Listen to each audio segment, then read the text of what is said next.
बिस्मिल्लाहिर्रहमानिर्रहीम। तो कुछ इजाफी रेशियोज से आपके सामने cost of sales to sales ratio, admission cost of to sales ratio, selling and distribution cost to sales ratio, यानी मतलब हमारी एडमिन कॉस्ट सेल का कितना परसेंटेज है, हमारी कॉस्ट ऑफ सेल हमारी सेल का कितना परसेंटेज है। तो सब कुछ सेल सेल पूरी आपकी 100, उसके अंदर सब कुछ मौजूद है। तो मतलब आपकी सेल्स की वैल्यू करोड़ों रुपए के अंदर हो, अरबों रुपए के अंदर हो, लेकिन जब आप उसको परसेंट में मिलाएंगे तो वो सेल क्या बन जाएगी, 100 रुपए बन जाएगी। अभी डेटा आपको दिया हुआ है, इस डेटा के थ्रू इसको समझने की कोशिश करते हैं। अगर आप ये सारे ratios markup sorry margin, gross profit margin, cost of sales to sales ratio,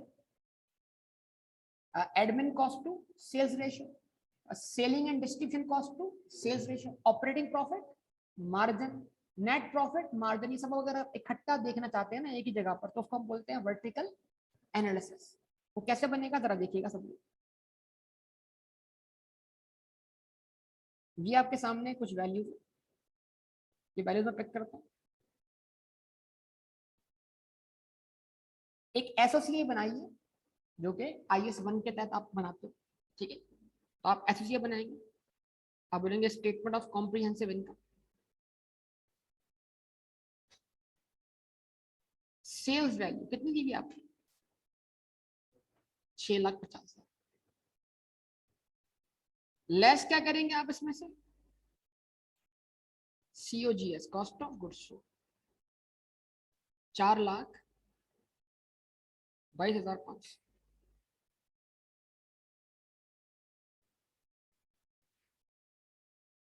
ठीक है जी, 4,22,500 क्या मिल जाएगा आपको, ग्रॉस प्रॉफिट।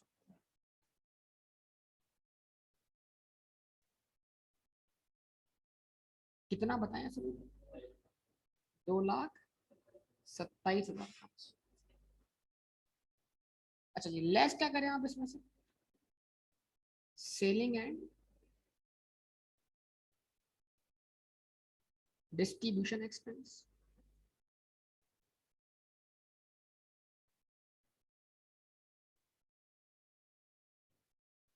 कितना, 39,000। एडमिन एक्सपेंस,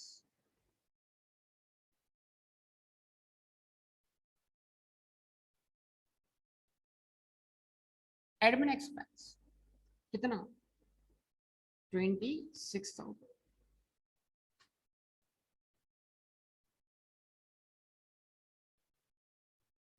टोटल कितना, 39,000 प्लस 26,000 कितना, 55,000।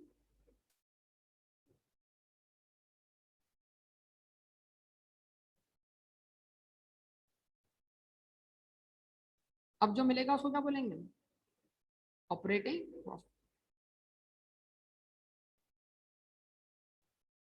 और ऑपरेटिंग प्रॉफिट ही आपका PBIT होता है, यस और नो, कितना,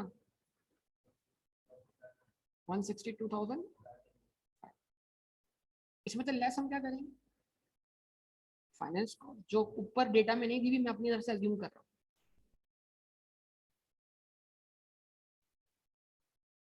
मान लें फाइनेंस कॉस्ट जो है वो 12,500। तो आपका प्रॉफिट बिफोर टैक्स कितना हुआ, 1,00,000।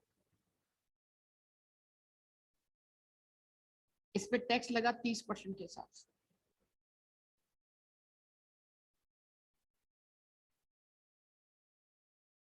45,000।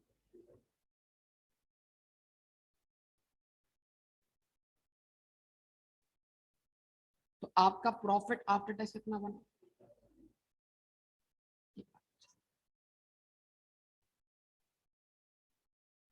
और यहां पर आपका स्टेटमेंट ऑफ कॉम्प्रिहेंसिव इनकम का कौन सा part, profit and loss account क्या हो गया, कंप्लीट हो गया, यस और नो। टोटल आंसर क्या बना, 1,05,000।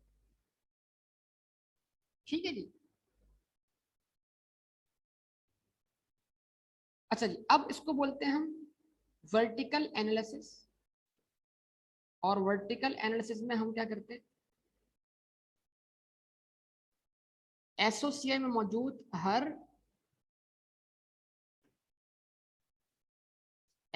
मौजूद हर चीज को सेल्स का परसेंटेज बनाकर एक्सप्रेस करते हैं। आवाज ही नहीं आ रही बेटा आप लोग, तो बोलिए सेल का कितना परसेंट? 100%। अब क्या करें, कॉस्ट ऑफ गुड्स सोल्ड को डिवाइड करें 6,50,000 से, मल्टीप्लाई बाय 100 कर लें। ये क्या मिला, cost of goods sold to sales ratio, cost of goods sold to sales ratio 65%। मतलब आपकी कॉस्ट ऑफ गुड्स सोल्ड आपके सेलिंग प्राइस का 65% है, तो आपको कितना ग्रॉस प्रॉफिट बचता है? 35%। ये 35% आप डिफरेंस में निकाल सकते हो, और ये 35% आप 2,27,500 को 6,50,000 से डिवाइड करके निकाल सकते हो। क्या बोलोगे इसको? Gross profit margin. यही है ना जीपी मार्जिन, या कुछ और है? बोले। अच्छा जी, उसके बाद क्या करें आप? Selling and distribution cost as a percentage of selling price. बोलिए, selling and distribution cost as a percentage of selling price 6%। Admin cost 26,000 as a percentage of selling price 4%। इसका मतलब क्या हुआ? Your operating expenses are 10% of your selling price 1%। 10%, देख लो, verify, double verify कर लो ना। 65,000 6,50,000 का 10%, तो इसका मतलब क्या हुआ? 35 में से 10% अगर मजीद लेस कर दिए तो क्या बचेगा? 25%। It means what? Your OP margin, operating profit margin, profit before interest and tax, वो आपकी सेल्स का 25%। उसके बाद फाइनेंस कॉस्ट जो मैंने अज्यूम की है 12,500, उसको आप निकालिए, उसको आप बनाए परसेंटेज किसका? सेल्स का। 1.92%, अराउंड 2%। कैसा? आपकी फाइनेंस कॉस्ट आपकी सेलिंग प्राइस का 2% है, राउंड करें तो 2%, लेकिन खैर वही लिख दिया एक्चुअल। अच्छा, 25 में तो 1.92 लेस कर दो, 23.8%। ये आपका क्या है? Profit before tax as a percent of selling price. आमतौर पर इसको निकाला जाता है, लेकिन आखिर में निकालते हैं आफ्टर टैक्स। खैर, अगर आप चाहें तो 1,50,000 को 6,50,000 से डिवाइड करके देख ले, आंसर वेरीफाई हो जाएगा। Tax expense as a percent of selling price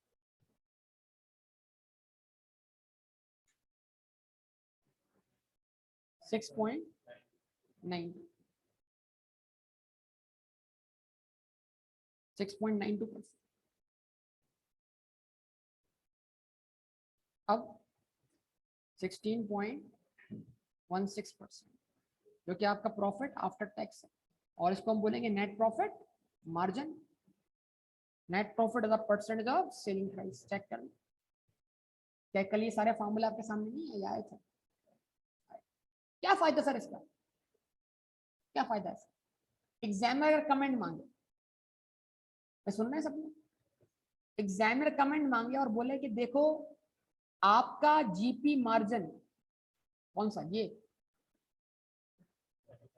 ये पिछले साल से ज्यादा है, लेकिन आपका एनपी मार्जिन पिछले साल के मुकाबले में इस साल कम है, वजह बताओ। अब ऐसे एक्सपेंस चुन के लाने जो जस्टिफिएबल। जबरदस्त, एसेट का इम्पेयरमेंट लॉस। तो मतलब क्या पता हमारी सेलिंग और एडमिन कॉस्ट में कोई बड़े साइज का इम्पैक्ट आ गया। एक और लॉजिकल बात करें इसके ऊपर, क्या मिसाल के तौर पर आप कहें कि हमने बिल्कुल ईयर एंड पर एक नया प्लांट लिया था जिसकी प्रोडक्शन अभी सही मायनों में शुरू नहीं हुई, लेकिन चूंकि प्लांट अवेलेबल फॉर यूज हो गया था और हम चार्ज करते हैं फुल ईयर डेप्रिसिएशन तो उसकी वजह से प्लांट की अपनी प्रोडक्शन बहुत कम थी, लेकिन उसकी चार्ज होने वाली डेप्रिसिएशन बहुत ज्यादा थी, जिसने क्या कर दिया, हमारे एक्सपेंसेस को बढ़ा दिया। मे बी वो कॉस्ट ऑफ गुड्स सोल्ड में चार्ज होती है, लेकिन इसके अलावा कोई और एसेट भी हो सकता है जिसकी डेप्रिसिएशन जो है वो सेलिंग या एडमिन में क्या हुई, वो चार्ज हुई। बैड डेट्स के होने के चांस हो सकते हैं कि ह्यूज बैड डेट्स होंगे तो कहां पर होंगे, सेलिंग या हो सकता है इस साल हमने अपनी नई प्रोडक्ट्स बनाने के लिए ह्यूज रिसर्च कॉस्ट क्या किए, खर्च किए, रिसर्च कॉस्ट है वैसे एफआर टू का टॉपिक, लेकिन यहाँ कमेंट बनता है, मतलब आप अपनी प्रोडक्ट को एनहेंस करने जा रहे हैं, उसके लिए आपने एक रिसर्च एक्टिविटी शुरू कर दी, उस पर आपने बहुत पैसा लगा दिया। उसके बाद सबसे बढ़ के कमेंट कि सेल इस साल ज्यादा इसलिए है कि हमने इस साल एडवर्टाइजमेंट पे खूब खर्चा किया। तो बजाय एडवर्टाइजमेंट होने से हमारी सेल तो क्या हो गई, बढ़ गई, प्रमोट हो गई, उससे हमारा ग्रॉस प्रॉफिट तो क्या हो गया, अच्छा आ गया, लेकिन नेट प्रॉफिट को वो एडवर्टाइजमेंट खुद खा गई, क्योंकि वो चार्ज हुई कहां पर, प्रॉफिट है। तो जरा सोचें कितने कमेंट्स बनाए जा सकते हैं एग्जाम के। अगर आप ये सारी बातें समझते हैं तो आप इसको अप्लाई कर सकते हैं। तो ये कंपैरिजन क्यों फायदेमंद है कि बाजार अगर ग्रॉस प्रॉफिट मार्जिन इंक्रीज हो रहा है लेकिन नेट प्रॉफिट मार्जिन डिक्रीज हो रहा है, तो हम अपने आर्ग्यूमेंट्स को किस तरह बयान कर सकते हैं कि क्या इसके रीजन, पॉसिबल रीजन हो सकते हैं, हम पॉसिबल रीजन तलाश करने की जरूरत है। ठीक है जी, अब सही है आवाज?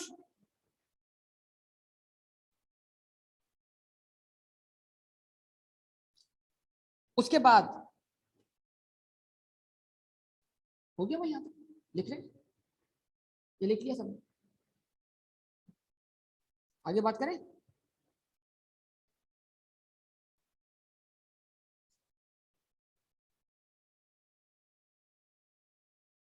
एसेट टर्नओवर रेशियो में कल कर लिया था, कैसा?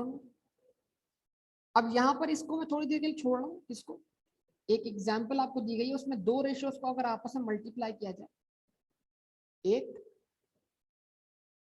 Profit as a percentage of sales, यानी नेट प्रॉफिट मार्जिन, लेकिन ये नेट प्रॉफिट नहीं, क्योंकि कैपिटल एम्प्लॉयड के लिए जो प्रॉफिट समान होता है वो कौन सा होता है, profit before interest and tax, so this should be what, operating profit margin.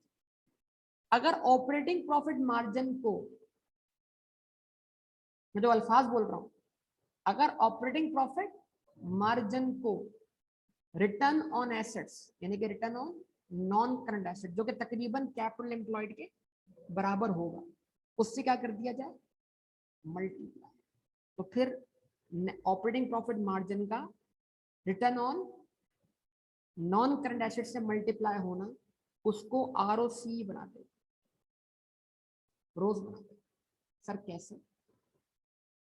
कल फॉर्मूला पढ़ा, रिटर्न ऑन एसेट या एसेट टर्नओवर रेशियो, बोले ना भाई, तो उसमें क्या है, टर्नओवर जब भी लग जाएगा टर्नओवर तो वहां क्या होगा, सेल्स का लग जाएगा टर्नओवर, टर्नओवर जहां आ जाए वहां क्या इस्तेमाल होगा, सेल्स। अगर ताल्लुक डेटर से हो, अगर ताल्लुक एसेट से हो, और अगर इन्वेंट्री ताल्लुक होगा तो क्या इस्तेमाल करेंगे, कॉस्ट ऑफ गुड्स सोल्ड। ख्याल रखिएगा इस बात, बहरहाल ये करते हैं आपका समझ बात। तो टर्नओवर रेशियो में सेल्स इस्तेमाल होता है, रिटर्न लफ्ज होगा तो मतलब क्या इस्तेमाल होगा, प्रॉफिट, रिटर्न मतलब आपको फायदा क्या, तो लफ्ज रिटर्न आ जाए समझ जाने दिमाग में आएगा, हाँ यार इस रेशियो के अंदर किसका यूज है, प्रॉफिट का। और अगर लफ्ज क्या आ जाए, टर्नओवर, तो समझ जाना यहाँ पर यूज किसका है, तो सेल का या कॉस्ट ऑफ गुड्स सोल्ड, ज्यादातर इसका मिलेगा। तो एक रेशियो है sale as a percentage of capital employed, हमारा टोटल रेवेन्यू हमारे कैपिटल एम्प्लॉयड का, तो ये एसेट टर्नओवर रेशियो के तकरीबन क्या बनता है, बराबर बनता है। तो अगर इन दो रेशियोज को आपस में क्या करें, तो काबिल और बात क्या, जरा काबिल और बात कि ये जो सेल है यहाँ डिनोमिनेटर में, वहां सेल, जब दो फ्रैक्शंस क्या होंगे आपस में, तो सेल से सेल, तो न्यूमरेटर में क्या आएगा, प्रॉफिट, डिनोमिनेटर में क्या आएगा, कैपिटल एम्प्लॉयड, और operating profit as a percentage of what, capital employed becomes what, ROCE, R O C. तो ये आरओसी कैलकुलेट करने का एक और फॉर्मूला आपको दिया गया है, अगर क्या कहते हैं, अगर एसेट टर्नओवर रेशियो या capital employed turnover ratio, capital employed turnover ratio को किससे मल्टीप्लाई करते हैं? ऑपरेटिंग प्रॉफिट मार्जिन से, तो आरओसी मिल जाए। सर इसको वेरीफाई कर लेते हैं, एक काम करते हैं इसको वेरीफाई करते हैं हम खुद से, जो हमने अपनी कैलकुलेशन परफॉर्म की, याद करें की है कि नहीं की? सर पता नहीं, सर पता ही नहीं, हमने कुछ डेटा इस्तेमाल किया था, अगर आपको याद हो किया था। चलिए डेटा हमारे पास आ गया, डेटा है भाई। आप सबको क्या कहता हूँ, दोबारा कहता हूँ, दोबारा से एक काम करते हैं ना, हम सबसे पहले रिटर्न ऑन कैपिटल एम्प्लॉयड निकालते हैं। कैसे? डायरेक्टली। डायरेक्टली मतलब जो उसका असल फॉर्मूला है। क्वेश्चन को मैं ले जाता हूँ वहां पर।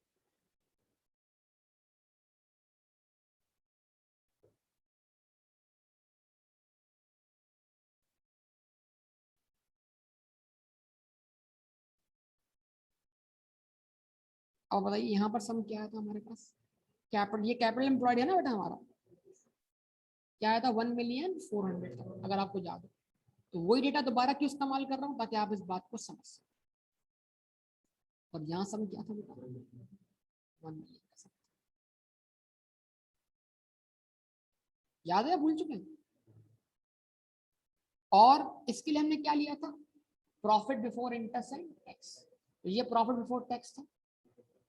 इसमें हमने indirectly profit before interest and tax workout किया था। इनडायरेक्टली मतलब एड बैक करवा। अगर हम ऊपर से आते, सेल से आते, तो हमें क्या मिलता? बताया ना यार। यार अभी भी आप जवाब अगर नहीं देंगे तो क्या होगा? अगर सेल से मैं ऐसे आऊं, cost of goods sold minus करूं, नहीं सुन रहे? और सेलिंग, और तो जो बचेगा वो क्या कहलाएगा? Operating profit. जो डायरेक्ट वे हो गया, जो चाहिए उस तक पहुंच जाओ। लेकिन रिवर्स वे क्या कहलाएगा? हमेशा इनडायरेक्ट वे। आपको प्रॉफिट बिफोर टैक्स दिया हुआ है, जो कि इंटरेस्ट एक्सपेंस माइनस करने के वाइड बैक करवाओ। तो इसका मतलब क्या? Profit before interest and tax को वर्कआउट करने का डायरेक्ट वे भी है। तो अभी हम कौन सा वे इस्तेमाल कर रहे हैं बताइए? इनडायरेक्ट। अब डायरेक्ट इनडायरेक्ट तो आपको समझ में आना भी चाहिए। क्यों? कैश फ्लो पढ़ने की वजह से। डायरेक्ट मेथड कैश फ्लो का, डायरेक्ट वो रेवेन्यूज लेना जो कैश बेस है, डायरेक्ट वो एक्सपेंस देना जो कैश बेस है, डायरेक्ट आंसर आ जाएगा। इनडायरेक्ट कन्वर्ट कर। याद है ना सारी बातें? चले, दावा तो आप कर रहे हैं, दावे में कितने सच्चे हैं ये अलग बात है। आरओसी निकालना आता था और निकाला है हमने। P B I T divided by what? Average capital employed. ये निकाला है हमने, कैलकुलेट किया हुआ है, हमारे पास आंसर भी महफूज होगा। लेकिन कोई बात नहीं, अगर हम दोबारा कैलकुलेट करें तो कोई हर्ज नहीं है, फार्मूला याद होगा हमें इस बहाने। Multiply by 100। बोले भाई अप्लाई कर दे। पीबीआईटी क्या है बेटा? हमारे पास 2,10,000 रुपए है। अब मैं बार बार नहीं करूंगा, आपको पता है 2,10,000 में मैंने क्या एड बैक करवाया? 30,000 क्या बन गया? 2,40,000। और अगर आप 3 जीरो कॉमन लेने न्यूमरेटर में और 3 जीरो लेने कॉमन डिनोमिनेटर में, तब भी जीरो से जीरो क्या हो जाएंगे? कैंसिल हो जाएंगे। ऐसा ना हो कि न्यूमरेटर में कॉमन लिए डिनोमिनेटर में नहीं लिए। डिवाइड करते वक्त दोनों जगह कॉमन लेना चाहिए, मल्टीप्लाई करते वक्त किसी एक जगह कॉमन लेना चाहिए। क्यों? अगर मल्टीप्लाई करते वक्त दो जगह कॉमन लिया तो उसका इफेक्ट भी क्या हो गया? फिर वो 1000 में नहीं, वो इफेक्ट मिलियन में राउंड हो जाएगा। तो अगर आप मल्टीप्लाई करते वक्त, जैसे आपके पास यूनिट्स हैं और प्राइस है, तो प्राइस अगर 1000 में है तो आप प्राइस को राउंड करें, यूनिट्स को राउंड ना करें, ताकि आपके पास जो मल्टीप्लाई के आंसर है रुपीज इन 1000।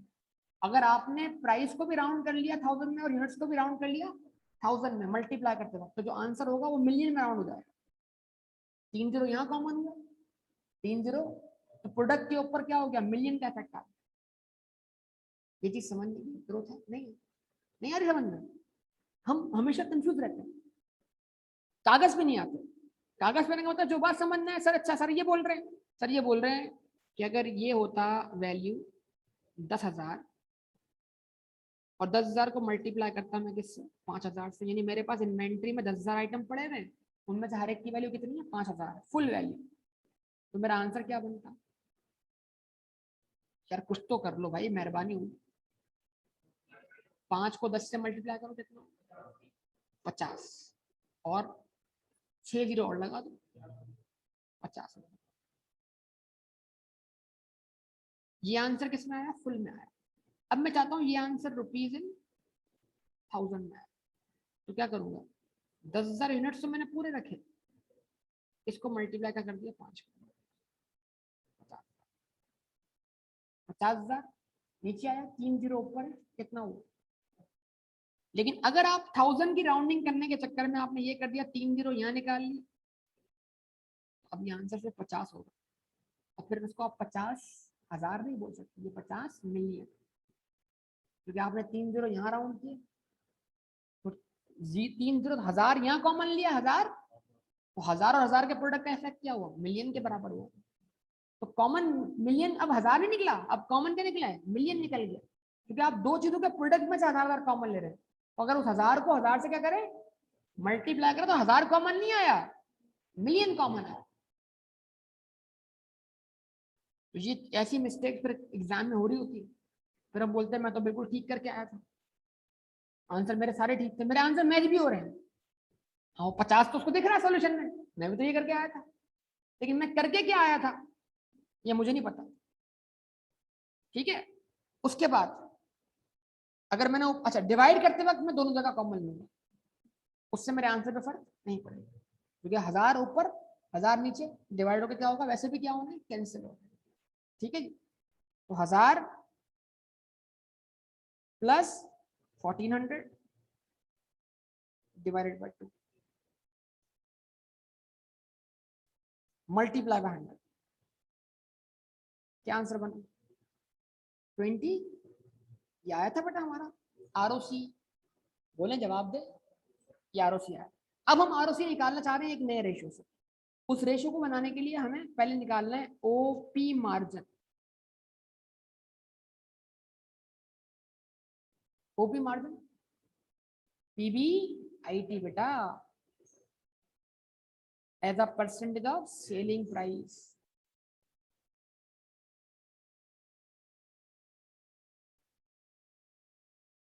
ठीक है, PBIT as a percentage of selling price बोले, तो व्हाट इज पीबीआईटी? वही 240, 3 जीरो कॉमन ले लिए, डिनोमिनेटर में कॉमन लेना कितना? 5800, सेल लिखी है ना ये,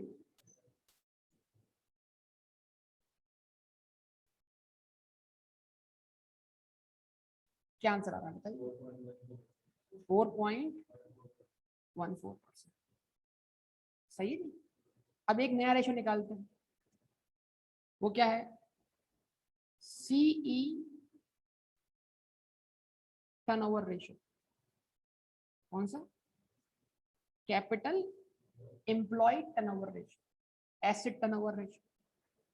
बाद लोग इसमें उसमें कोई खास फर्क नहीं करते, लेकिन हम जानते हैं क्योंकि कैपिटल एम्प्लॉयड के अंदर करंट लायबिलिटीज शामिल नहीं है, तो तकरीबन कैपिटल एम्प्लॉयड जो है बन सकता है बराबर किसके? जो नॉन करंट एसेट्स, जो असल में नॉन करंट एसेट फाइनेंस में होते हैं, वो कहाँ से होते हैं? Through equity and through non current liabilities. इस तरह समझ सकते हैं हम बात, लेकिन अगर लफ्ज कैपिटल एम्प्लॉयड इस्तेमाल करते तो कोई हर्ज नहीं। तो कैपिटल एम्प्लॉयड टर्नओवर रेशियो किस तरह निकला हुआ है?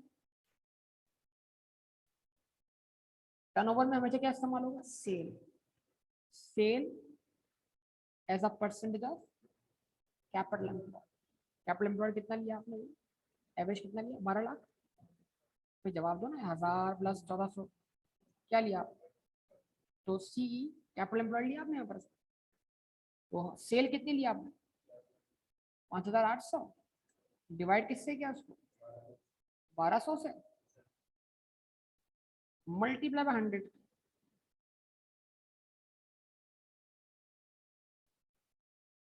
अच्छा इसको मल्टीप्लाई बाय 100 ना करें, इसको टाइम्स में निकाल, क्योंकि इसमें न्यूमरेटर, जहां न्यूमरेटर ज्यादा बड़ा आता है ना, वहां पर हम क्या करते हैं? आंसर को टाइम में रख देते हैं। न्यूमरेटर बड़ा, डिनोमिनेटर छोटा, आंसर क्या होगा? टाइम्स में आएगा, मतलब 4.83 टाइम्स बोलते हैं। 4.83 टाइम क्या मतलब है इस बात? 4.83 टाइम का क्या मतलब? बोले,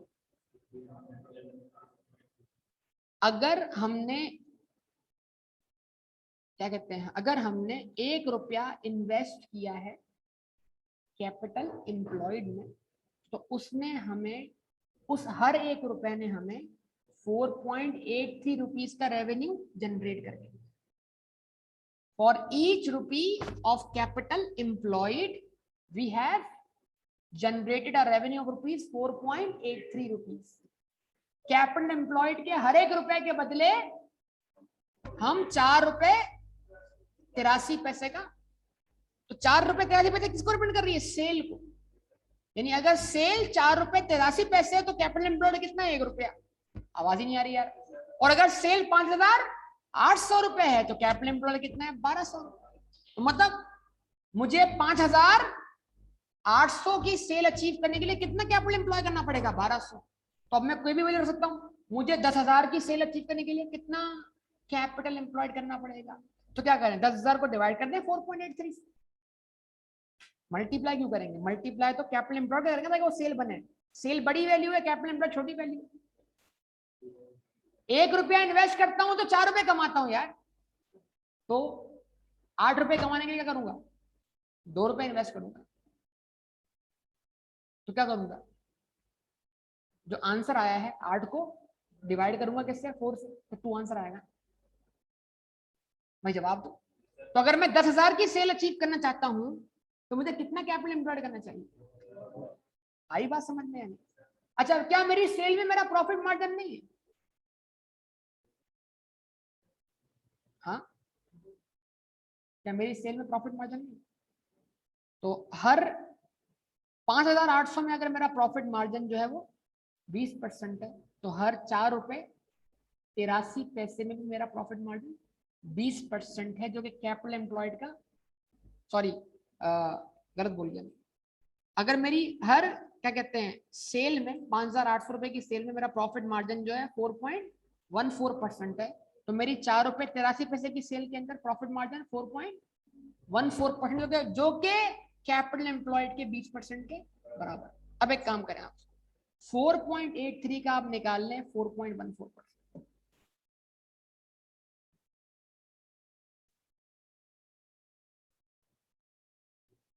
19 पॉइंट राउंड करें 20। यानी अगर ओपी मार्जिन और capital turnover ratio, capital employ turnover ratio को आपस में क्या करें? मल्टीप्लाई, तो वो आरओसी बनता है। कैसे? दोनों के फॉर्मूलों को मल्टीप्लाई करके चलें, वेरीफाई कर लेते हैं, आपको प्रूफ देते हैं। इतना टाइम लगाएंगे तो फिर टॉपिक बहुत लंबा खिंच जाएगा। मैं तो आपको एक एक बात समझा रहा हूँ, लेकिन आप थोड़ा पार्टिसिपेट करें इसके। यानी आरओसी का एक और फॉर्मूला बन गया इस तरीके से। नहीं बना? क्या बना?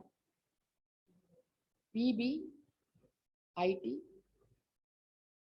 divided by sale, that is called operating profit margin, multiply by sales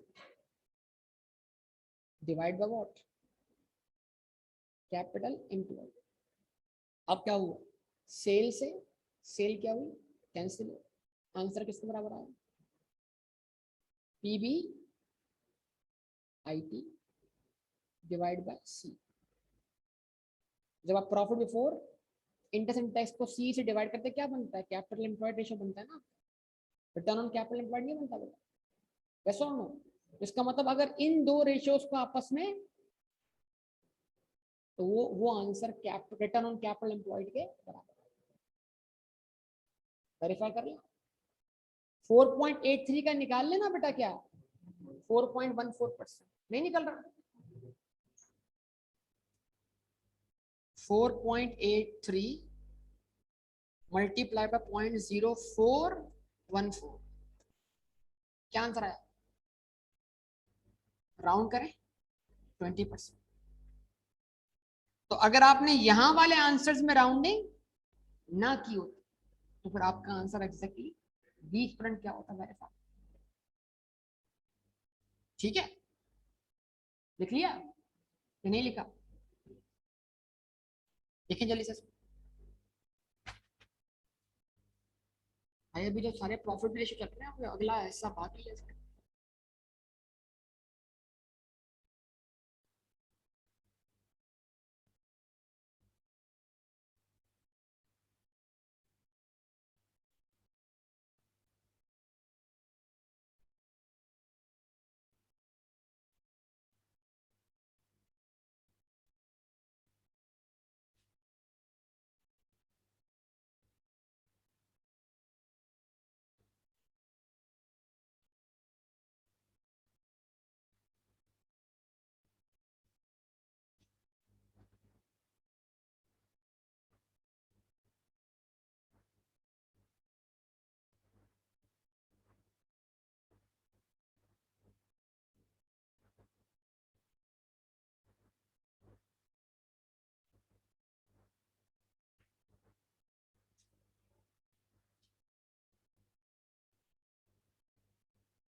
चलिए जी, ओके। तो अब इसको आगे लेके चलते हैं मजीद। ये सारी बातें हमने की, अब ये यहाँ तक का सेक्शन हमारा कंप्लीट हो गया।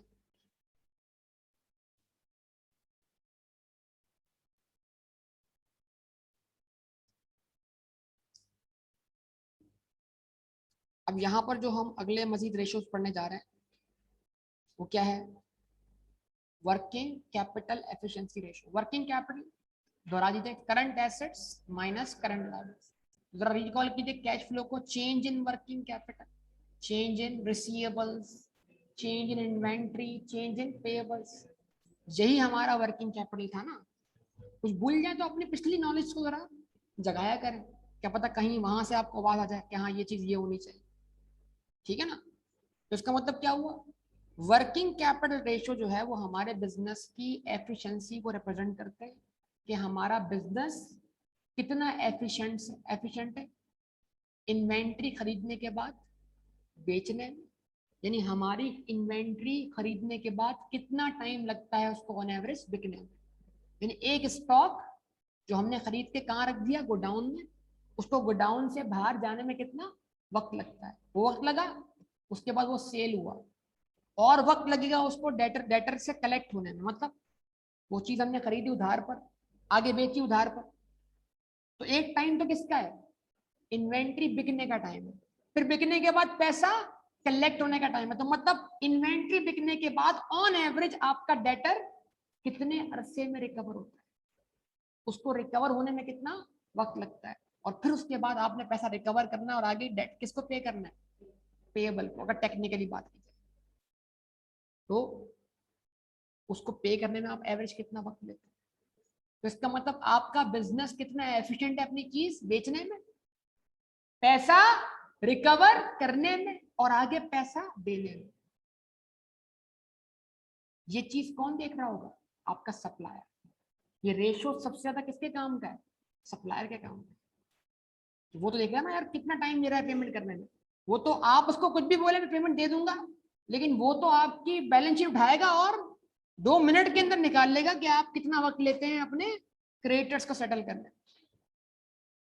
तो वो कैसे देखेगा, वो कैसे कैलकुलेट करेगा, वो उसका पेमेंट साइकिल कैसे फाउंड करेगा, ये सारी बातें यहाँ पर आपके सामने है। वो उसका ऑपरेटिंग साइकिल कैसे फाउंड करेगा, वो आपके सामने रख रहे हैं इस बात। ठीक है जी। जानू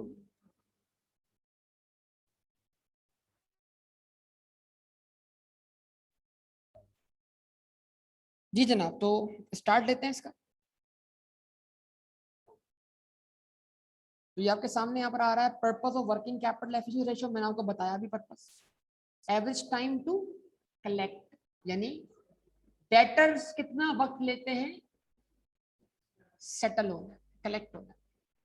average time for holding inventory, inventory जब आप खरीद लेते तो गोडाउन में कितना अर्सा इन्वेंट्री कयाम करती है, ठहरती है और फिर बिकती है। ठीक है जी। एवरेज टाइम टू दूसरों का पैसा आप कितने अरसे रोक कर इंजॉय करते हैं, यानी कितना अर्सा लेते हैं आप पेमेंट करने में। मेरी बात बिजनेस में बंदा समझ सकता है। कैश ऑपरेटिंग साइकिल और वर्किंग कैपिटल साइकिल, और टर्नओवर के फिर मल्टीपल रेशियोज। तो ये मल्टीपल रेशियो था, मैं इससे शुरू करूंगा, और इससे फिर निकलता है ये क्या, किताब ने पहले पढ़ा दिया लेकिन मैं यहां से शुरू करूंगा। मुख्तलिफ किस्म के टर्नओवर रेशियो हम बोलते हैं, debtors turnover ratio, creditors turnover ratio, inventory turnover ratio. इसके साथ साथ ही मैं कवर करने जा रहा हूं। इसका मतलब क्या है? आप पढ़ रहे हैं वर्किंग कैपिटल रेशियोज।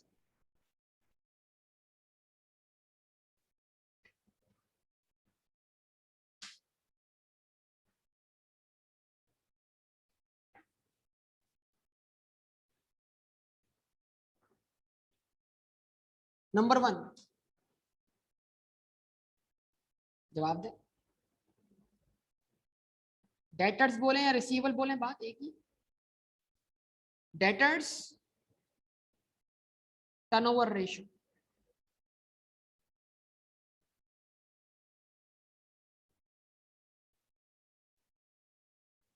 टर्नओवर आ गया।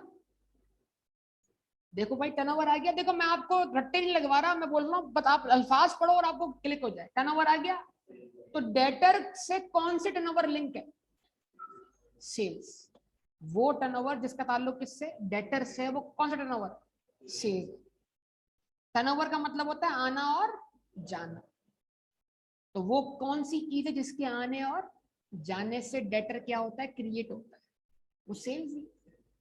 समझ पा रहे हैं बात या नहीं? अच्छा जी, तो अब क्या हुआ? फॉर्मूला क्या है इसका? Debtors turnover ratio. फॉर्मूला क्या है? जिसको डायरेक्ट में लिख रहा हूं, तो लिखता हूं DTR is equal to turnover मतलब सेल्स। जितने भी टर्नओवर रेशियो में सेल्स क्या बन रही है? न्यूमरेटर बन रही है। अभी capital employed turnover ratio, sales as a percentage of capital employed, asset turnover ratio, sale as a percent of total asset. ठीक है ना? और रिटर्न ऑन एसेट में क्या था? Profit before interest and tax as a percent of asset. उसमें क्या था? प्रॉफिट था न्यूमरेटर में। लेकिन टर्नओवर रेशियो के अंदर न्यूमरेटर में क्या आ रही है? सेल्स आई है। तो इस बात को ध्यान में रखिए। सेल को डिवाइड करेंगे किससे? Average debtors. और जिस जिस रेशो में सेल न्यूमरेटर में आती है, वो रेशो आमतौर पे टाइम्स में निकाले जाते हैं, ना कि परसेंटेज में। क्यों बेटा? क्योंकि सेल की वैल्यू क्या होगी? ज्यादा होगी। अच्छा, एक और चीज ख्याल रखनी, मैंने सेल लिख दिया, एहतियात की जरूरत है। डेटर का ताल्लुक टोटल सेल से, क्रेडिट सेल्स। तो ऊपर कौन सी सेल आनी चाहिए बेटा? Credit sale. Credit sales divided by average debtors. Average debtor का मतलब वही opening debtor plus closing debtor divided by 2। याद रहेगा? कैश सेल नहीं है, turnover ratio, debt turnover ratio. Debtor debtor debtor का मतलब क्या? उधार।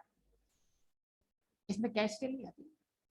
टर्नओवर में कैश सेल जरूर आती है, लेकिन इस रेशियो को निकालते वक्त कैश सेल शामिल नहीं करेंगे, क्योंकि उसकी वजह से डेटर क्रिएट ही नहीं हुआ।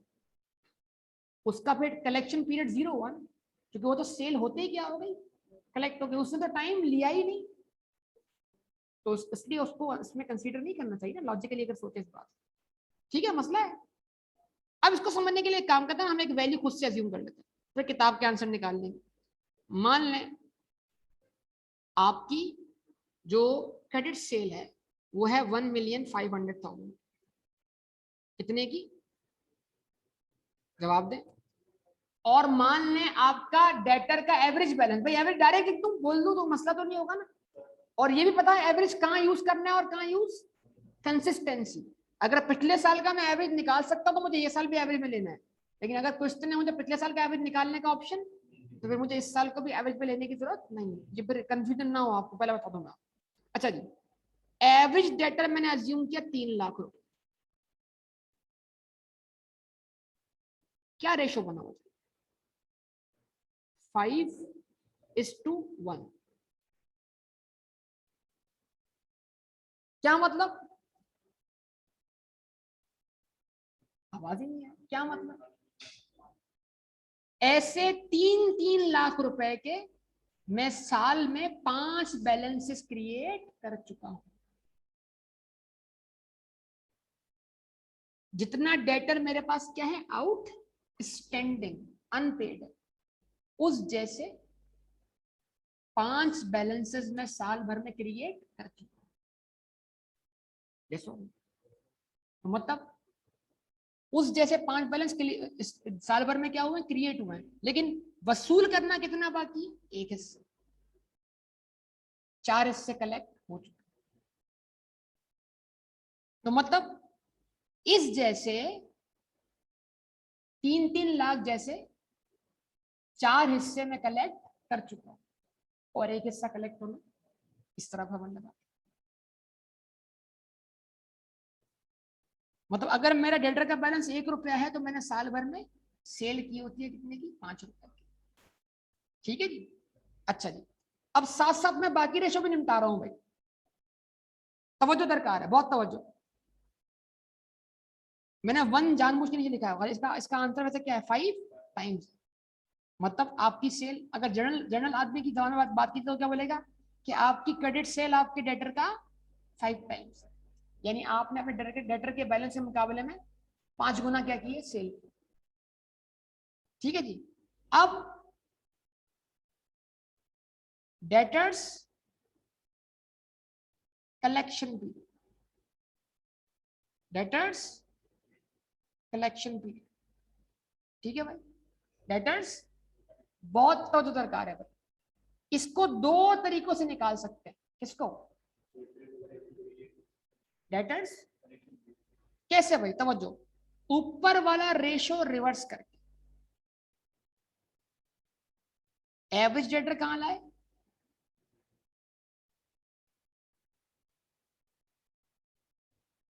और क्रेडिट सेल कहां लाए? आपका जवाब नहीं मिला मुझे। ये क्रेडिट सेल आपने पूरे साल में की, अब आ देंगे, ये क्रेडिट सेल आपने पूरे साल में की, लेकिन क्या जो डेटर का बैलेंस है वो पूरे साल के बराबर है या एक हिस्से के बराबर है? तो अगर क्रेडिट सेल 5 हिस्सों के बराबर है और डेटर एक हिस्से के बराबर है, सोचिए जरा इस बात को। तो अगर साल के 360 दिन है या 365 दिन है, 360 मान लें, किताब जो करेगी वो आप फॉलो कर लें, 365 भी ले सकते हैं और 300। बात क्वेश्चन में क्या लिखता है, एज्यूम 360 डेज आई है, तो ठीक है आप 360 दिन, 365 भी यूज कर सकते हैं, इंटरेस्ट वाले मामला जो आप पीछे सीख चुके हैं। ठीक है ना? तो अगर साल के कितने दिन है, तो उन 360 दिनों में आपने कितनी सेल की, 5 यूनिट्स की। तो अगर 360 को 5 यूनिट्स में बांट दें, तो 360 को डिवाइड बाय 5 करने से क्या होगा, मतलब डेटर का एक हिस्सा आपने कितने अरसे में क्रिएट का, 72 दिन में।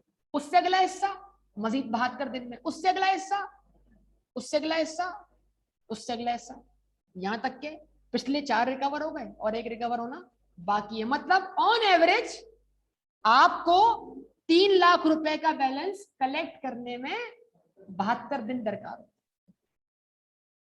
क्या ख्याल, बात समझ में आ रही है कि नहीं आ रही? तो अब जरा देखिएगा, इसको निकालने के बहुत तरीके हो गए। इसको कर दें मल्टीप्लाई बाय 360 या 365, जो भी क्वेश्चन डायरेक्शन दे। बाजू एग्जामिनर मंथ भी पूछ लेता है, तो मल्टीप्लाई, मंथ बोले तो मल्टीप्लाई बाय 12 कर ले, मंथ बोले तो मल्टीप्लाई 12 कर दें, डेज बोले तो मल्टीप्लाई 360 कर दें, एग्जैक्ट बोले तो क्या करें, 365 कर दें। 360 क्यों ले आया था बता दूं आपको। अगर मैं यहां पे रखूं 12, तो 12 में हर महीने का प्रोपोर्शन क्या होगा, बराबर होगा 1/12, 1 12 का उतना ही प्रोपोर्शन है जितना 30 360 का। 1/12 बोले या 30/360 बोले, बात एक ही है। तो मतलब जब आप 12 महीनों को बराबर मानते हैं, उसमें दिन का फर्क 31 और 30 का और 28 का फर्क नहीं मानते, तो हर महीना कितने का अज्यूम करते हैं, 30 दिन का। और जब हर महीना 30 दिन का अज्यूम करेंगे तो साल कितने दिन का हुआ, 365, 360 दिन का, 5 दिन की छुट्टी। ठीक है ना, पक्का? अब क्या करें, डेटर की वैल्यू कितनी रखी आपने, 3 लाख रुपए, डिवाइड किससे किया, आवाज ही नहीं आ रही, बता, 15 लाख से, यानी 3 लाख 15 लाख का कितना परसेंट है, आवाज ही नहीं आ रही। उतना परसेंट निकालने किसमें, 360। अगर 3 लाख रुपए 15 लाख का एक हिस्सा है और 15 लाख रुपए क्रिएट हुए हैं 360 दिन में, तो एक हिस्सा कितने दिनों में क्रिएट हुआ है और रिकवर होगा? आंसर क्या आया, 72 डेज।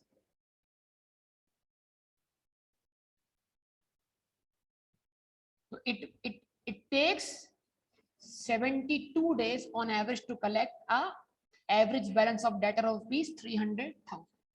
ऑन एवरेज हमें 72 दिन दरकार होते हैं डेटर के बैलेंस को कैलकुलेट करने के लिए। अब इसका एक और तरीका है, ये आप भाई तवज्जो, मैं आपको मल्टीपल वेज सिखा रहा हूं। डेटर्स कलेक्शन पीरियड निकालने का एक और वे, अगर एग्जामिनर आपको डीटीआर दे दे, क्या, डेटर्स टर्नओवर रेशियो दे दे, तो आपने क्या करना है, हाँ ऐसे कर सकते हैं, ऐसे भी कर सकते हैं। तो आप क्या करें, 360 डेज रखें, उसको डिवाइड कर देंगे इससे DTR से, चेक कर लो। 360 दिन को जब आप क्या करेंगे DTR से, DTR की वैल्यू क्या है 5 टाइम्स, आवाज ही नहीं आ रही बेटा, तो जब आप DTR को जब 360 को आप डिवाइड करेंगे किससे 5 से, तो आंसर वही 72 डेज। यानी आप डेटर्स कलेक्शन पीरियड को, आवाज ही नहीं बेटा, वो ऊपर वाले फॉर्मूले को रेसिप्रोकल करके मल्टीप्लाई बाय 360 करके भी निकाल सकते हैं, और या आप डेटर्स टर्नओवर रेशियो निकालकर 360 को उससे डिवाइड करते तब भी क्या मिल जाएगा आपको कलेक्शन। कोई मसला, बोलिए। सूटेबल टाइम कितना, आमतौर पर नॉर्मल क्रेडिट टर्म्स कितनी होती है 15 दिन से लेकर 90 दिन। तो ये रेशियो अगर 90 दिन से क्या आता है एक्सीड करता तो ये एक अच्छा रेशियो नहीं है, तो इसको 90 दिन के अंदर अंदर होना चाहिए, मतलब कि आपको ज्यादा टाइम नहीं लगता अपने डेटर से कलेक्ट करने, नॉर्मल टाइम, इसको हम क्या बोलते हैं नॉर्मल क्रेडिट टर्म्स, ठीक है। तो इस रेशियो का जो स्टैंडर्ड है वो क्या है 15 से लेकर 90 दिन। 15 से कम दिन होंगे तो आपका कस्टमर नाराज हो जाएगा, मतलब यार ये तो अपने डेटर्स को, कस्टमर भी तो कैलकुलेट कर रहा है इसको, देखो तो सही है कितना वक्त देता है अपने कस्टमर, जब उसको 15 दिन से कम वक्त दिखाई देगा तो बोलेगा यार ये तो बिल्कुल भी टाइम नहीं दे रहा, ये तो पैसे फौरन मांग रहा है, तो कैश की तरह काम कर रहा है, तो मैं तो इससे कुछ परचेज नहीं करता। तो इसको कहा क्या होना चाहिए 15 से 90 दिन के दरमियान होना चाहिए, ठीक है जी। आगे बढ़ू भाई, तक तो नहीं गए, बोले पक्का, मुकम्मल करूँ ना बात, बोल तो रहे हैं आगे आपका पता नहीं। गुड्स परचेज करने से कौन सा बैलेंस क्रिएट होता है, परचेजेस डेबिट, अगली एंट्री याद है आपको, चलो एग्जाम होने के बाद भी याद आएगी, आप में से पास होगा ये, क्या बोलेंगे उसको क्रेडिटर्स टर्नओवर रेशियो,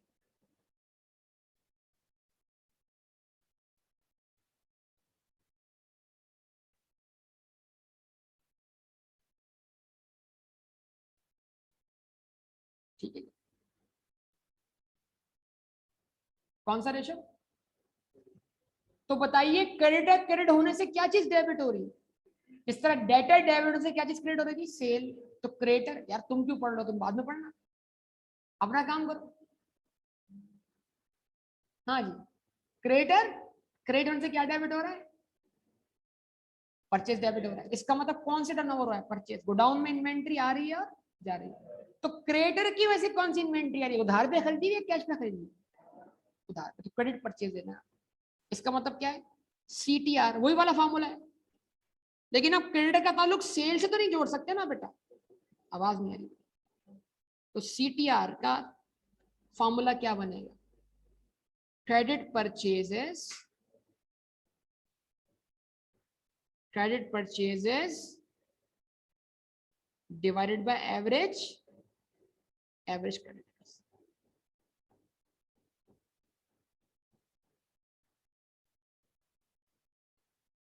ठीक है जी। ये आंसर भी किस में आएगा टाइम्स में आएगा, ठीक है जी। मान लीजिए एक वैल्यू खुद से अज्यूम कर रहा हूं मैं यहाँ पर, मान लीजिए आपकी क्रेडिट परचेजेस हैं 1 मिलियन, ठीक है जी। मान लीजिए आपकी क्रेडिट परचेज है 1 मिलियन की, और आपके पास एवरेज क्रेडिटर का जो बैलेंस पड़ा हुआ है वो 2.5 लाख रुपए पड़ा हुआ, क्या रेशो बना बेटा 4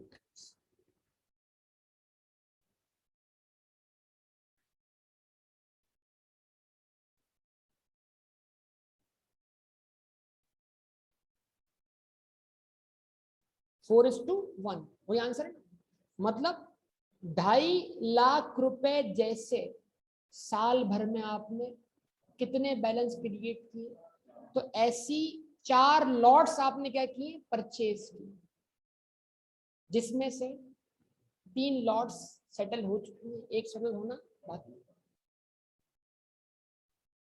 बात समझ में आई है कि नहीं बताइए। उसके बाद अब निकाल लें क्या, क्रेडिटर्स टर्नओवर पीरियड।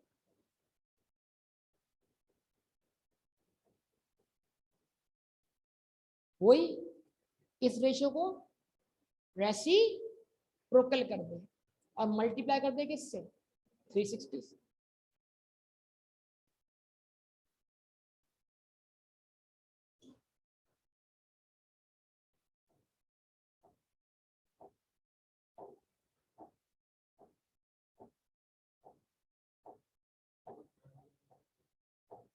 जी बेटा, पेमेंट पीरियड बोल सकते हैं, टर्नओवर पीरियड भी, क्योंकि इसको आम बिजनेस में होता है रोलिंग बोलता है, रोलिंग मतलब एक बिकेगा, उसके पैसे आएंगे तो मैं आपको आगे पैसे दूंगा। तो मतलब गोदाम में से इन्वेंट्री खाली होगी तो नई इन्वेंट्री आई, तो जो खाली हुई वो बिकी है, तो इसको क्रेडिटर टर्नओवर पीरियड भी कह सकते हैं। और क्रेडिटर्स क्योंकि जो बिकी है उसी की पेमेंट होनी है, तो वो जो टाइमिंग है आने और जाने की, उतना ही गैप क्रिएट होगा किसके अंदर, पेमेंट में। समझ पा रहे हैं बातें।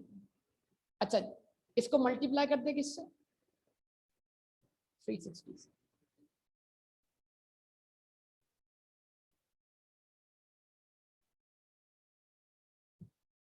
हाँ जी बोलिए।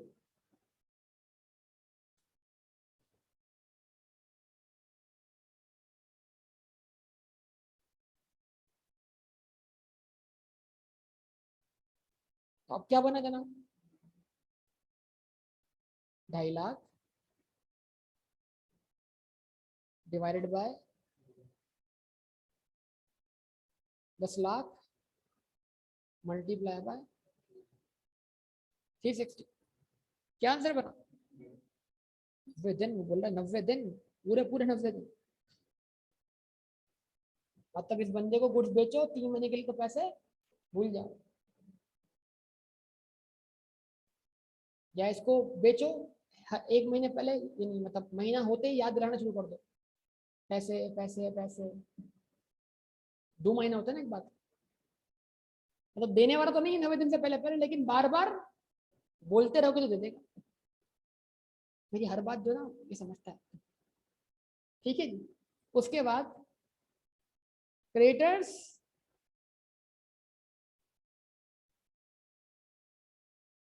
पेमेंट पीरियड,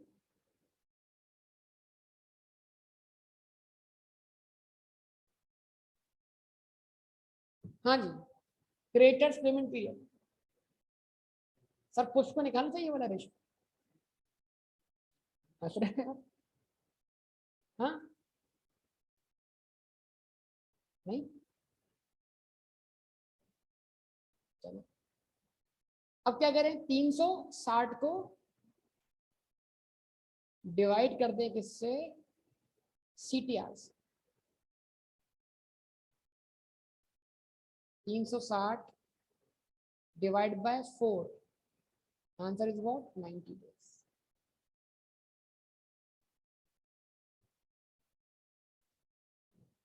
ठीक है जी। उसके बाद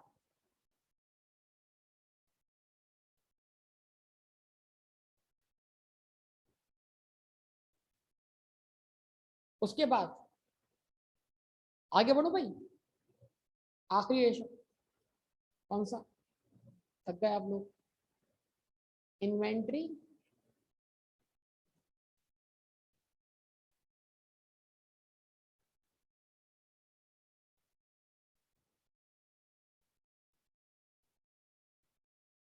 इन्वेंट्री टर्नओवर रेशियो। हाँ भाई, इन्वेंट्री किस पे रिकॉर्ड होती है, कॉस्ट पर या सेलिंग प्राइस पर, कॉस्ट पर।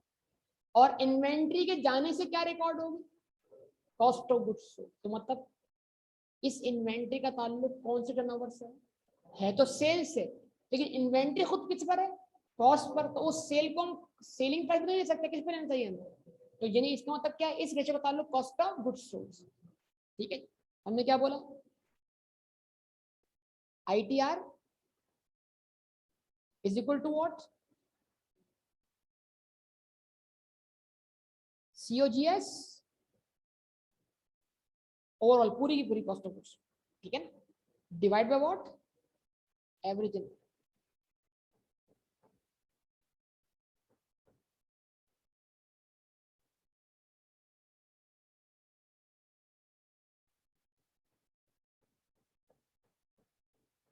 ठीक है, तो आपकी कॉस्ट ऑफ गुड्स सोल्ड जो थी वो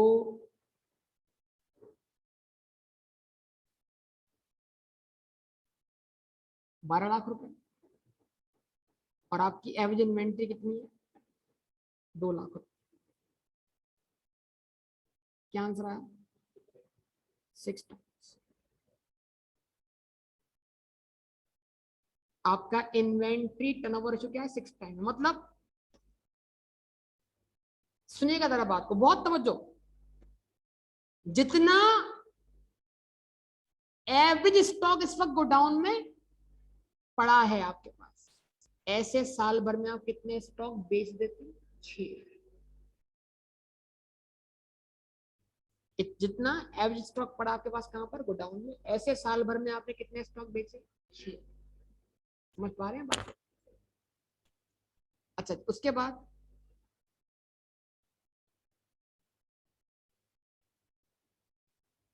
इन्वेंट्री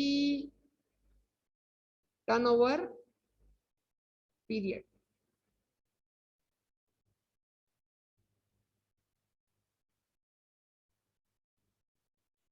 क्या करें? रेशो को रेसिप्रोकल कर दें। भूल गए?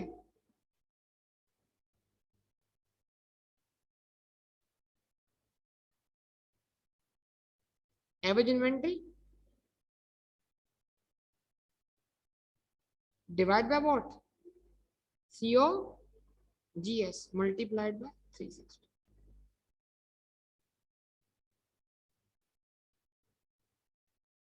2 लाख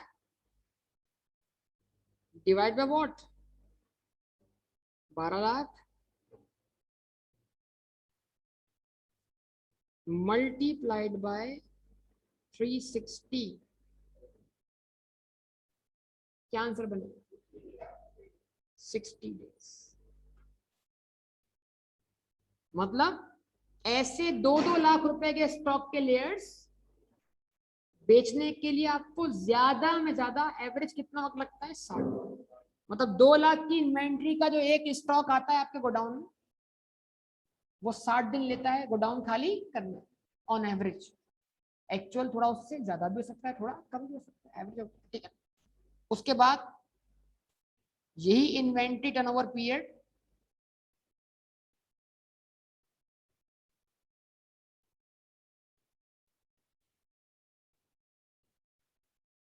आप निकालें किससे?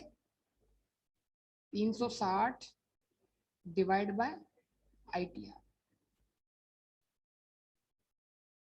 360 डिवाइड बाय 6 कर दे, आंसर क्या है? 60 डी आएगा।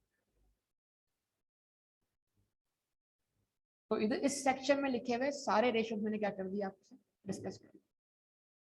असल में एक में दो दो डिस्कस हुए, फिर 6 हो गए। हर केस में 2 हुए। एक टर्नओवर रेशियो है और एक टर्नओवर पीरियड है। Collection period, debt turnover ratio, payment period, creditors turnover ratio, inventory turnover ratio, inventory turnover period. ठीक है जी। अब आप कोशिश कर सकते हैं यहाँ पर इसको किताब से इसकी एग्जांपल्स जरा देखें आप।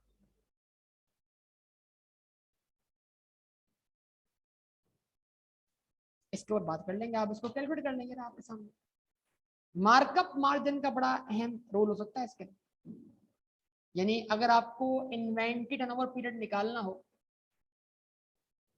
देखो सिंगल एंट्री टेक्निक अप्लाई हो जाएंगे इसके अंदर। सेल दी हुई है, इस पे लगाया मार्कअप, या मतलब एग्जामिनर ने सेल दी, उधर निकलवाया आपसे क्या? ग्रॉस प्रॉफिट मार्जिन, उससे कन्वर्ट किया हमने इसको cost of goods sold. Cost of goods कहाँ रखा? इन्वेंट्री अकाउंट में। उससे क्या मिली? परचेजेस। और परचेज काम आएगी कहां पर? क्रेडिट टर्नओवर रेशियो निकालने के लिए। अब जरा गौर से देखना, सेल है, सेल का ताल्लुक किससे हो गया, trade receivables. Cost of goods sold है, ताल्लुक किससे हो गया, इन्वेंट्री से, परचेज की तरफ।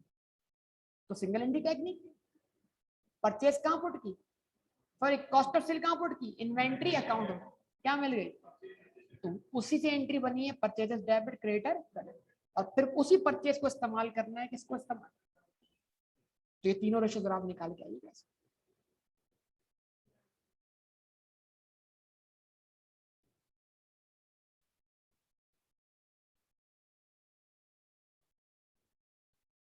ले लें स्क्रीनशॉट इसका, चलिए टेक्स्ट में